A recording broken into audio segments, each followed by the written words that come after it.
আমার বউয়ের হাতের নতুন রান্নার ভিডিওতে আপনাদেরকে স্বাগতম গাইস। আজকে রান্না করা হবে চিংড়ি মাছ দিয়ে মিষ্টি কুমড়া। আপনারা অনেকেই চিংড়ি মাছ দিয়ে মিষ্টি কুমড়া ভাজি এর আগে খেয়েছেন। ইতিমধ্যেই আমার বউ কড়ার উপর ভকাত করে ঢাইলা দিছে সাদা সাদা চিংড়ি মাছ। একবারে ছোট চিংড়ি বাচ্চা নিছে আমার বউ চিংড়ি মাছ দিয়ে মিষ্টি কুমড়ো ভাজি করার জন্য। মিষ্টি কুমড়ো কিন্তু চিংড়ি মাছ দিয়ে ভাজি করলে বেশ ভালোই লাগে। তারপর আবার বউয়ের হাতের মিষ্টি কুমড়া ভাজি, আহা কি স্বাদ মনে হবে। এখন কাঁচামরিচ দিয়ে চিংড়ি মাছগুলো সুন্দর করে ভেজে নিচ্ছে আমার বউ। কারণ যতক্ষণ পর্যন্ত চিংড়ি মাছগুলো লাল লাল না হচ্ছে ততক্ষণ পর্যন্ত এটা ভাজতেই হবে।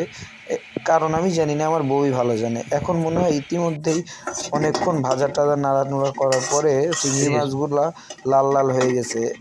বউরে জিগাইলাম এরপরে কি করবা, বউ কয় খাড়ায় খাড়ে খালি দেহ, কথা কইবা না। বউ কথা কইতে না কইতে দেওয়া শুরু কইরা দিল। ছোট ছোট কাট কাট করা বিভিন্ন শেপে কেটে রাখা মিষ্টি কুমড়া দিতেছে মানে দিতাছেই। এর সাথে কিছু কুচি কুচি আলুও ছিল। আলু দিলে নাকি স্বাদ বাড়ে, তাই আমার বউ মিষ্টি কুমড়ার সাথে আবার আলু অ্যাড করছে। আলু টালু মিষ্টি কুমড়া দেওয়ার পরে আমার বউ এগুলো আবার নাড়াচাড়া করতেছে। নাড়াচাড়া করার সময় জিজ্ঞেস করলাম কতক্ষণ নাড়াচাড়া করতে হবে।